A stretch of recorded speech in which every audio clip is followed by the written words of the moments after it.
Hello everybody, and welcome back. I'm Bringer of War, and this is World of Tanks. And here I have a replay of a pretty crazy and derpy game I had in my Jagdpanther earlier this week. This is the Tier 7 German tank destroyer, and I was grinding through this tank like crazy to get the Jagdpanther 2, which I just got a couple days ago, and I'm now just beginning the very hefty grind to the top gun on that tank, which is amazing. But this is from earlier this week when I was frantically grinding this tank, and so I'm platooned up here with Star and Fusillade in what is a pretty thoroughly mixed game, tier 5 through 7, except for that poor Stewart on our team, and of course we're here on Lakeville. So I start off, well, before I even get into positioning, I should note that, in case anyone is wondering, I am not using what is technically the top gun on the Jagdpanther. That's the L52 88 upgrade. I don't like that gun. The shells are much more expensive than the shells for this gun, which is the 88 from the Tiger. This is the anti-tank version of it. The shells are not only cheaper on this gun, but the shell velocity is much better. So I find that when using the L52 on this tank, it's very hard to lead tanks because the shells travel that much slower. So if you're very used to this gun, as I am, it's kind of hard to work with, and it's not a huge difference in penetration. You actually sacrifice 3 millimeters of penetration on the L52 in return for getting 320 alpha as opposed to the 240 on this gun, but I'll live with it. And I love this gun, so I used it for the entire grind, basically. So as for positioning, getting back to that, I've moved up into what's a pretty conventional tank destroyer spot on this map, but I've had no luck. No scouts came up here. My platoon mates wanted to go valley and kind of poke over that ridge, so that's what they've done. And the Stewart looks like he went with them, so I was unable to spot anything up here. And this was damn near suicidal of me because a scout could have rushed up here much quicker, and as it is, a T-37 has come up here and has spotted me. As you can see, I have 6th sense, so I know I've been spotted for sure.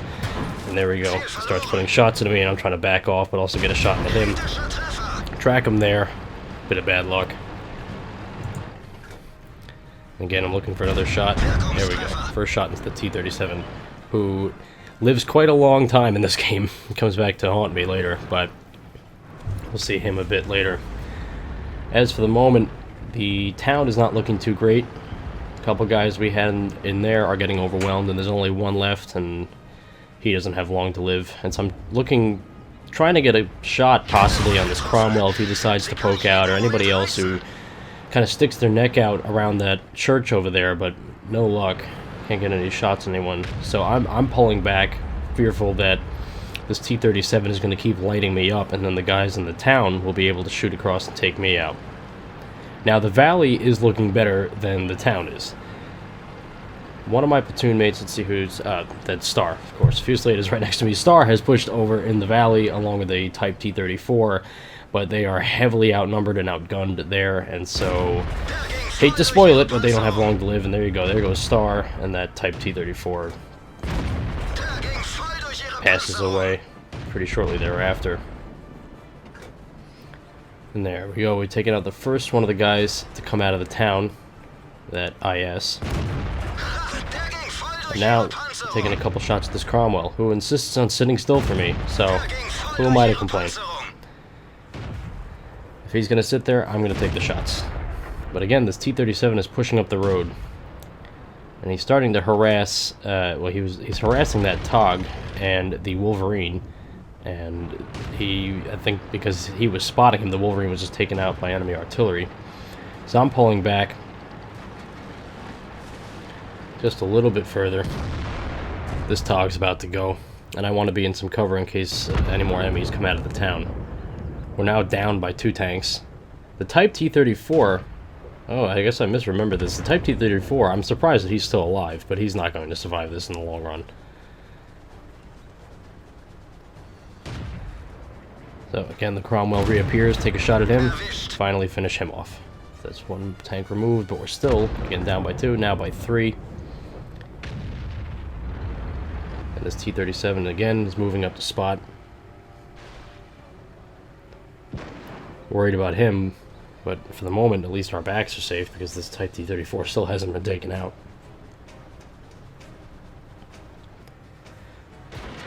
So a bit of boring waiting. I don't have a turret to be aggressively poking that corner against him. So I'm kind of waiting until he makes a mistake, and there you go, get a shot into him, but again, he pulls back.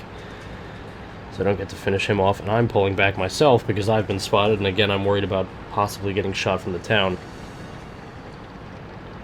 And that type in the valley, again, still alive, actually pushing now. Ah, so there we go. That's the end of him. So now it's 3 against 6. Oh, 7, make that 7. Not looking good for us. And this battle came in a streak of some pretty bad games. We were not having a great night. And actually, Star took a little break shortly after, not this game, but a couple games following this, because it just became too much, it became depressing. So you kind of have to take a breather, play something fun, or actually just walk away from the game for a couple minutes to relax. But so again, not high hopes at this present moment, given how outnumbered we are. So I'm just gonna fast forward a little bit here, because we're just kind of waiting to see. We really don't have the numbers or the health to be pushing against anybody here, and the valley's always it's always a death trap. I never advise pushing valley, but actually there Artie decides that he's going to push valley, and right at that moment, as I'm distracted looking at the Artie, KV2 pops up and I get a shot into him, but then a beautiful miracle occurs, and somehow he only damages my track, not even fully tracks me. Whoop. Replay derp. But I get another shot into him and he pulls back and I lose sight of him. So now I'm turning around because Fusillade is just barely clinging to life, and this T-37 roars around the corner, and I finally finish him off. He was a great player. He even messaged me after the battle to say nice job, and is a really nice guy. But unfortunately now it is just me against 6 enemies. So there's a possible Colabanos medal on the line. And now there's a KV2 behind me and enemies in front of me, and I decide the only thing I can do is push. So I take out the Nashorn, see the first artillery, the AMX, and think, oh boy, okay, hopefully he misses. Then I see the S51, think, oh my god, I hope he misses too, and they both do, thank god. Take out the AMX, take out the S51, just about now. With a nice little ram to finish him off. And what you're seeing right here is the difference in the terrain from where I just was. This is very soft ground, and so if you ever hear people talk about track resistance, T-67, finish him off as well. So I got a top gun already, and I'm pretty content with that. I'd like to walk away with a top gun, but I'm not very positive that I can win this.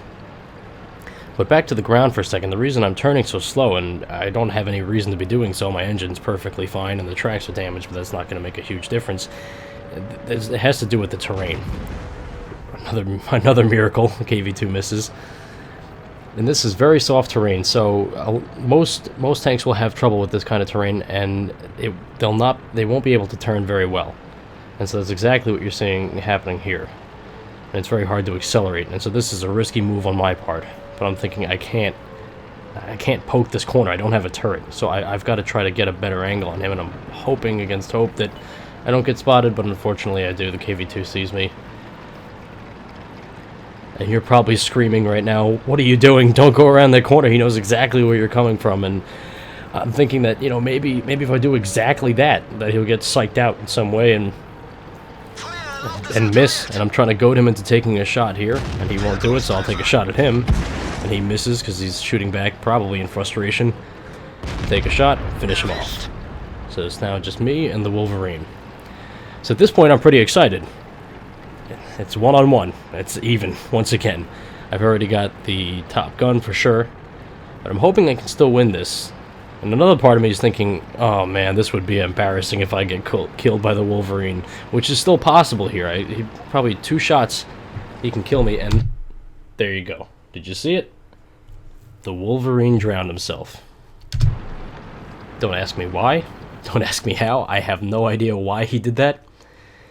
But right at the very end, drowns himself. So, kind of a derpy game. Wound up being an excellent victory, although I didn't get the last kill myself. He helped with that. So I guess you could say it's an assisted victory, but a great one nonetheless. So we'll see how I did in the post-game stats. Well, it's always nice to return to the garage and see a result screen like this. Not only did the battle give me my Ace Mastery badge for the Jagdpanther, but I also received quite a nice array of medals, including the Kalabanov's medal, Top Gun, Defender, High Caliber, and Tank Sniper. And as you can see here, I came in with just over 3,000 damage and just under 1,200 base experience. Though, of course, you could say I was a Tier 7 tank destroyer, and that's how much I should have done, and you'd probably be right. And of course, I don't want to leave Fusillade and Star out of this. Fusillade got just under a 1,000 damage and Star almost 700 damage, so very nice amounts of damage for Tier 7, or rather Tier 6 light tanks. And of course, I walked away with a very nice profit from that game. So, pretty interesting result at the end, especially the Wolverine who decided that he had had enough, apparently. Or my suspicion is that he may have slid off into one of those areas that you can't recover from on that central road down the map along the side of the lake. So that's my guess. I get the feeling that he got stuck somewhere there, waited out the battle, and when it became clear that he was the only one left, he gave up and threw himself into the lake. But I'm not complaining, so... I hope you guys enjoyed this replay, and if you did, please consider commenting, rating, or subscribing. It'll really help me to get my channel off the ground, and I'd really appreciate it. And I'd like to thank you guys very much for watching, and I'll catch you next time.